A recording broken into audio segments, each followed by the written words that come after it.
કૃતિકા નક્ષત્રનો બહુ મહિમા છે, યાદ રાખજો, ઘણો ઉપયોગી છે. કૃતિકા નક્ષત્ર ના દિવસે માન લો કે કૃતિકા નક્ષત્રને સોમવાર હોય અને શિવજીની પૂજા કરો તો શું મળે?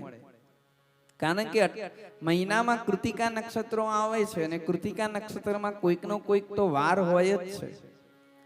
સોમવાર અને કૃતિકા નક્ષત્રની અંદર જે વ્યક્તિ શિવજીની પૂજા કરે તો દરિદ્રતા મટી. મંગળવાર અને કૃતિકા નક્ષત્રના દિવસે કાર્તિક સ્વામીની પૂજા કરવાની છે અને દીપ અને ઘંટ એટલે ઘંટડી અને દીવો આનું દાન કરે એને વાક સિદ્ધિ મળે.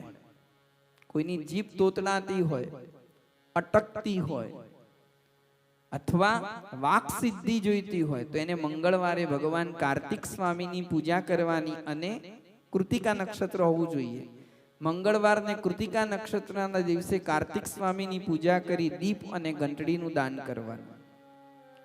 બુધવાર અને કૃતિકા નક્ષત્ર હોય તે દિવસે વિષ્ણુ ભગવાનનું પૂજન કરી અને દહીં અને ભાતનું નૈવેદ્ય ધરાવે અને સંતાનનું સુખ પ્રાપ્ત થાય. ગુરુવાર અને કૃતિકા નક્ષત્ર હોય તે દિવસે ગુરુનું બ્રહ્માજીનું પૂજન કરી મધ, ઘી, સુવર્ણ આનું દાન કરે ને વૈભવ મળે.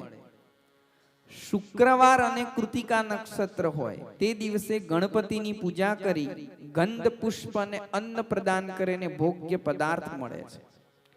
અને શનિવારે કૃતિકા નક્ષત્ર અને શનિવાર હોય તે દિવસે દિક્પાલ, દિગ્ગજ, નાગ, રુદ્ર, વિષ્ણુ, બ્રહ્મા, ધન્વંતરી, અશ્વિની કુમારનું જે વ્યક્તિ પૂજન કરે મીઠું, લોખંડ, તેલ, અડદ, સૂંઠ, પીપર, ગોળ, ફળ, જળ, ઘી આ પ્રવાહી પદાર્થો આ વસ્તુ લઈ અને દાન કરે એનું અપમૃત્યુ ટળે છે.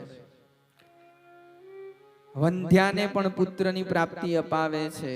મોતીનું દાન સ્વર્ગલોકની પ્રાપ્તિ કરાવે છે.